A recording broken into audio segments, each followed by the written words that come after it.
So welcome to a new episode of the Marine AFC podcast. It's a brand new season, and in front of me, sharing a microphone, I've got Tom and Max. How are you both? I'm doing good, I'm okay. Looking forward to the new season. Yeah, same with me. We just had a sprint race, me and you, Tom. Tell the If you want listeners to who call it a won. race. You won by a country mile, I suppose. But we've just been outside as the team are getting their photos taken. It's the annual event just before the start of the new season. We've took our goal celebration photos and everyone's in their dapper gear, and we're about to start the first season under Bobby Grant. Excited? Yeah, I think you have to be, don't you? I think Bobby's personality itself gets you excited. He's good to be around, and you know the squad is like, you know, it's very cliche, but it's a proper squad. You know, you can see from just seeing them a few minutes ago, the togetherness is there. I think that's come from the fact that so many have stayed, and yeah, a couple of them 2 seasons on the bounce with Marina, and yeah, I'm looking forward to it. Yeah, as we're speaking, we're in the back of the Carlsberg lounge, so there are some players coming in and out, and we've just saw Bobby Grant get head into his office before they start training. And Max, this is your second season with Marine, and what did you think of your first season way back when in 2024? Yeah, I thought it was great overall. Obviously, your mood sort of depends on the results. So, you know, we mentioned just before it was a bit of a slow start to the season last season, but it soon picked up, and the back end of the season was great. You know, everyone in high spirits. It was very enjoyable. Yeah, well, should we just have a little very brief review of last season? So I think that you just said it was 2 halves. It clearly was. There was we all came in. We had our podcast at the start of last season. I was highly optimistic. I think Stuart brought me down a peg or two, and it did prove to be highly challenging, especially in August and September. We got a couple of draws, the odd win, but essentially it didn't really kick off, Tom, until Christmas. Yeah, I mean, even Christmas, we had the odd win here and there, and everyone was like, "Oh, it's going to be a rocky road until the end of the season." But then Kidderminster Harriers happened in mid-February, and the team went on a, I think, 9-game unbeaten streak up until Scarborough at the start of April. That was so, and that run of form was the form that kept us up. And yeah, in the end, like Max just said, then everyone was in high spirits. I can't remember the exact game. It might have been the Alfreton draw where we confirmed our stay in the division. I can't quite remember, but I remember those last few games where we were going to the likes of Chorley and Chester. The pressure was off, and yeah, it was a good end to the season, and yeah, we ended on a high, and hopefully the next season it continues. And did you see that Kidderminster game as the game that you felt it turned around? Was you doing the live, the zone commentary? It was one of them because Kidderminster, I think we had a few other games where it was like, oh, great win. Like I think Chorley earlier on in the season, that was seen as a really good result. And because we'd been very inconsistent, the Kidderminster win felt like, oh, if we could win this, are we going to lose the next one? Are we going to lose after that?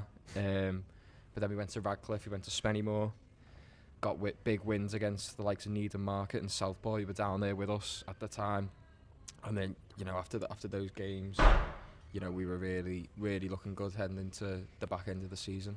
Yeah, and I did check on it today, and we were just as far points-wise from the drop as we were from the playoffs. We've just been joined by, come and sit down, sir. Just been joined by our boss, Dave McMillan. We were just basically briefing on the last season. What was if you were to give a 60-second summary of last season, in a very balanced way, what would it be? Bit of a curate's egg, really. And if you don't know what one of them is, then Google it. Good in parts. Obviously, I think early season, you know, it's no secret we struggled to score goals. Probably did well to get more points than, given the goals we'd scored, than we probably should have got, really. But then, once I think a few players, and probably Neil, will probably admit to this as well, in terms of getting to grips with the level, tactically and so on. Big turning point, rush all at home, and then from then on, never look back. And you know, if you'd taken the points we took over those last 15 games and put that through the whole season, we'd have been in the playoffs. It's not that easy, of course, but yeah. So, you know, we got where we wanted to be, which was to make sure we had another season in division, and quite comfortable in the end. And we were just talking about what day this is. This is what we term Media Day. You've got your suit on. We've just seen everyone. Is this one of your favourite days of the season or least favourite days of the season? Yeah, well, mugshot day, isn't it? Really, it's always you know, you get the banter with the players, but it's always a good bonding thing as well.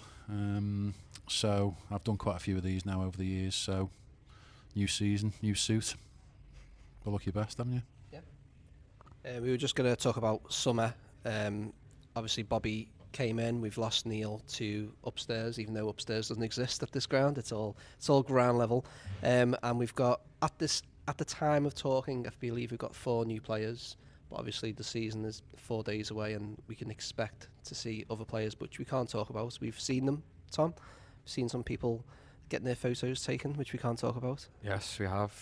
Though hopefully soon to be revealed this week, heading up to South Shield, yeah.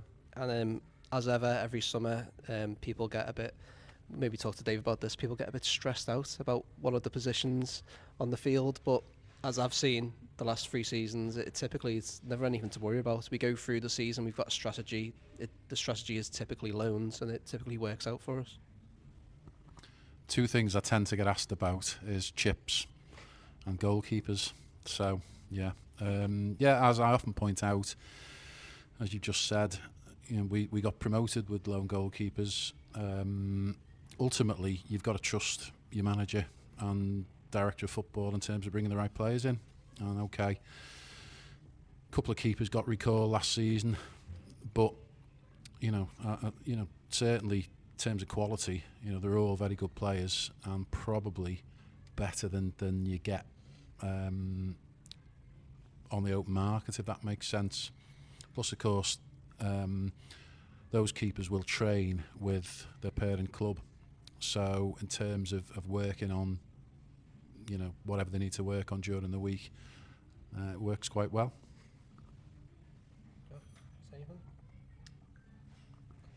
So we're going to talk into the fixtures and the preview ahead. So Dave will know a lot more about this than we will. But the new teams that have come into the league that we haven't dealt with for a while: Fylde, Telford, Bedford and Merthyr. Now, we've only been here a few years, so we haven't seen these teams. But what do you know Marine's history with any of those 4 teams? Well, anytime anyone asks me about history of Marine, I'm in my element, aren't I? I think certainly Fylde, we've played Fylde a number of times, obviously on the way up through the leagues. Not played them in the new stadium yet, but played them several times, probably half a dozen times in their old ground. Telford obviously went bust and reformed. We played them numerous times over the years. A famous FA Trophy match here back in the 80s.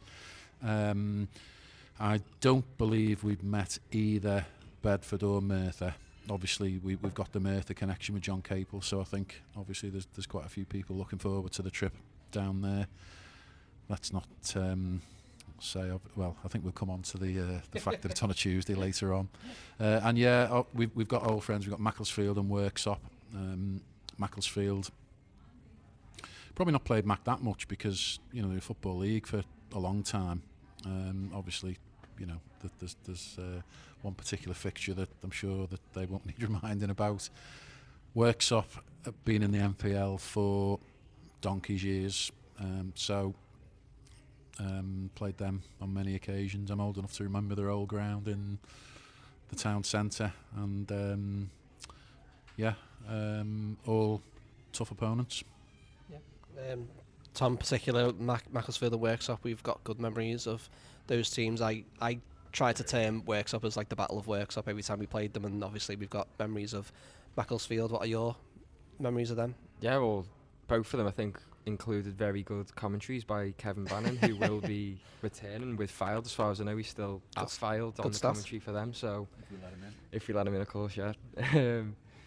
Yeah, no, brilliant memories. I think I always remember the playoff final, of course, but the first time going to Macclesfield was brilliant. Anyway, I think we lost the game, but it was the ground you were looking forward to going to, because it was the highest attendance, I think, in the league, one of the highest attendances in the NPL.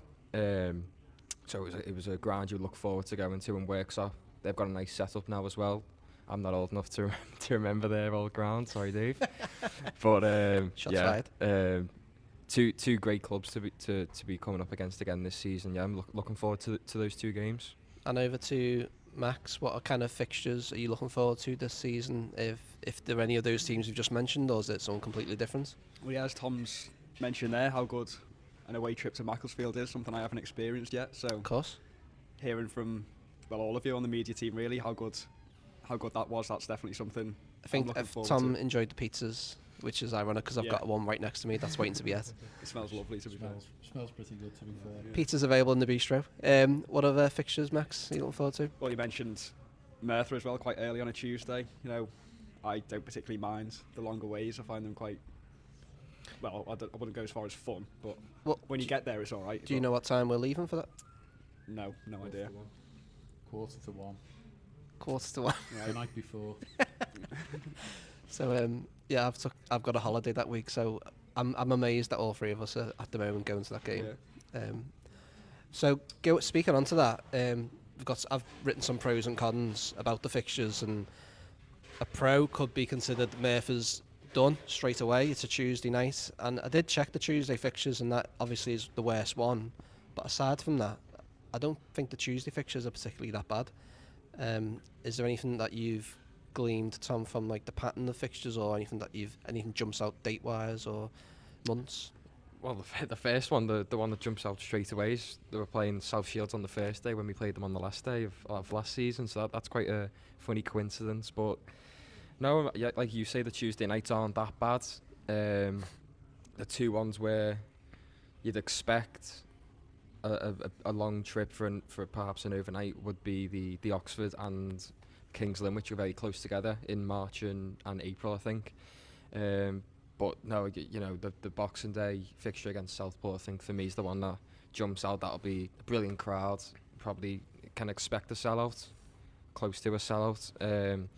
Yeah, I think last season was it Chester on Boxing Day last season? Yeah. So Southport at home on Boxing Day is one that I'm really looking forward to this year. Yeah. And Dave, is that the two fixtures on Boxing Day and New Year's Day the ones that the club requested, or did we not get it all our way? We did request Southport, and who have we got on New Year's Day? Remind me. Just saying, I don't think we do according to this app here. There's one on the 3rd, Peterborough away. Chorley on the 30th. Yeah, I think Is that a mistake? I think Filed were the other one. Surely probably designated as the New Year's Day one, but it's classed as Tuesday. Yeah, yeah. Yeah, so we've ended up paired with Southport and Chorley. I mean, obviously Chorley, great club. That'll be another. There'll be two big attendances for both games. Victory Park is one of my favourite away trips. You know, it's a proper non-league ground and no segregation, or not usually anyway. You know, both sets of fans can mix in the bars beforehand, and you know, it's a really good atmosphere.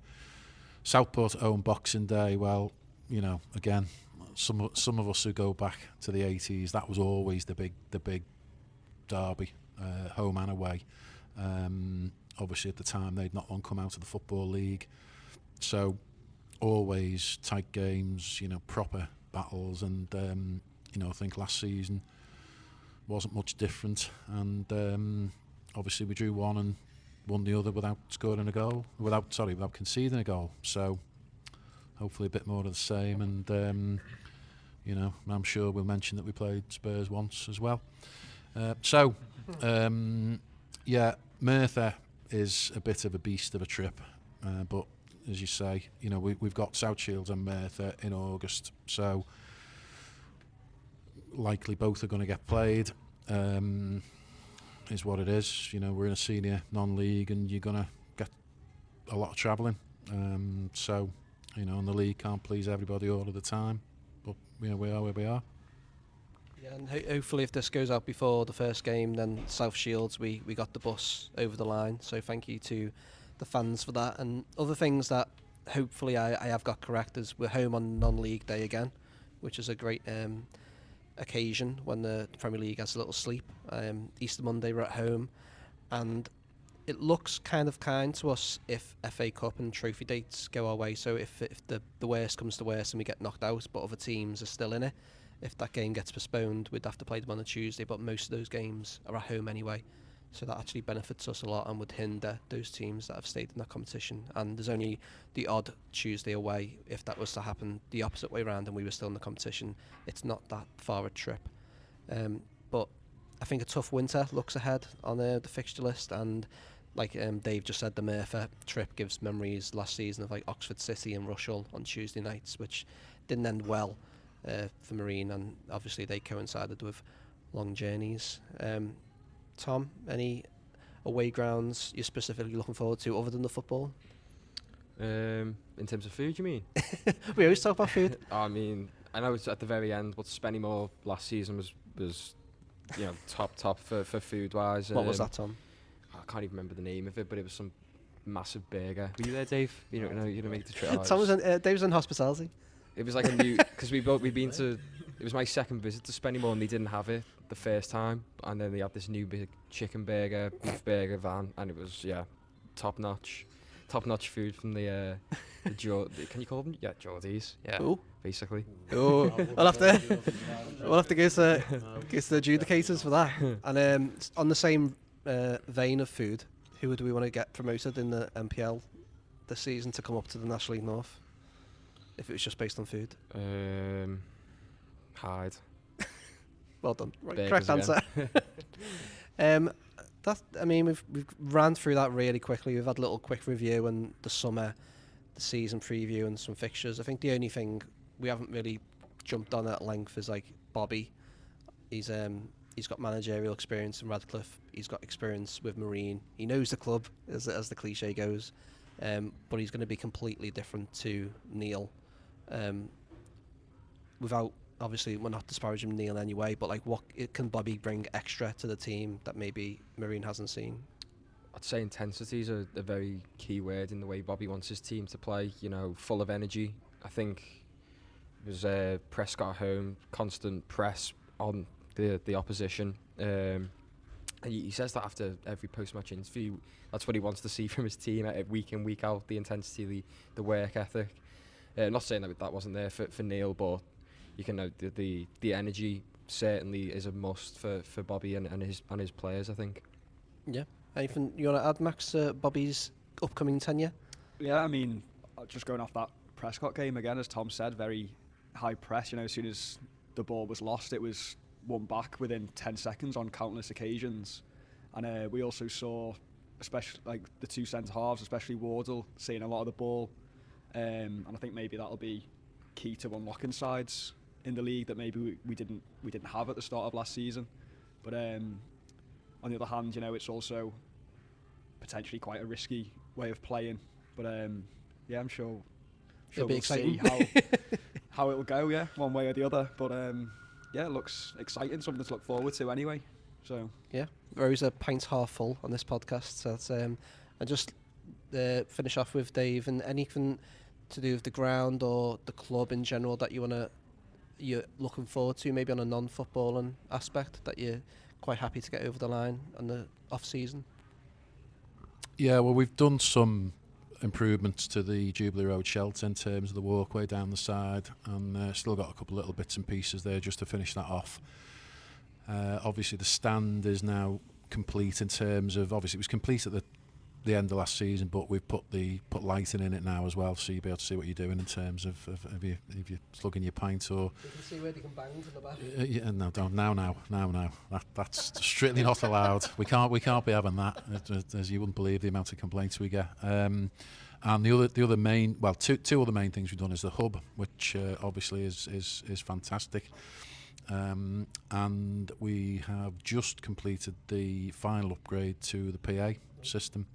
So it's 1,000,000 times better and a lot louder, and we just need a decent announcer now. I was just gonna say, I was at the ground yesterday. I was doing some football, and the PA, they were doing the testing. They just finished it, and it does sound a lot better. Very good, very clear, crystal clear, perfect for Adam's voice. Yeah, it's weird because for an improvement to the system, I've not heard it, obviously, with myself as the announcer, so it's something I might never experience in a weird way. But I think, Tom, you on the commentary gantry a couple of weeks ago, and you said you could hear everyone fine. So I'll try not to mumble too much, and we'll try and play the hits. But that's essentially it. It's 2 more training sessions to go until South Shields. Hopefully you'll hear this before the first game, so I hope everyone has a good journey down, whether you're on the train, whether you're on the coach, if you listen to the social updates that'll be on Twitter, and we hope everyone has a good season, and we'll see you somewhere down the line. See you later.